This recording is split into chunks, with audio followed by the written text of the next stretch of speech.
The temple men asked if the tax should be paid. He sent one to fish where the shoreline was laid. A coin from a mouth met the rule with a nod, a gesture, not tribute to systems unshod. The sons are not bound by the toll of the gate, but peace may be bought without sealing one's fate.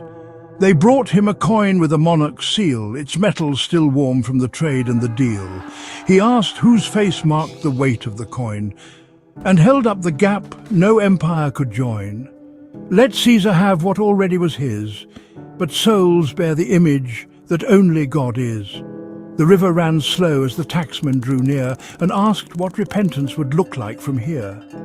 Exact no more than you've been assigned, was all that he told them, concise and aligned.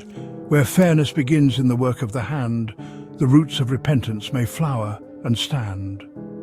Zacchaeus stood up in the midst of his wealth and opened his hoard as a cure for his health, half to the poor and fourfold restored.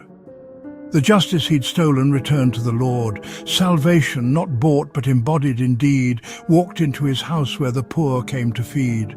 The powers are given but not without end, and those who enforce must still answer and bend. Authority holds when it guards what is just, but shatters when clothed in coercion or trust. Where conscience and rule no longer agree, obedience serves not the throne but the tree.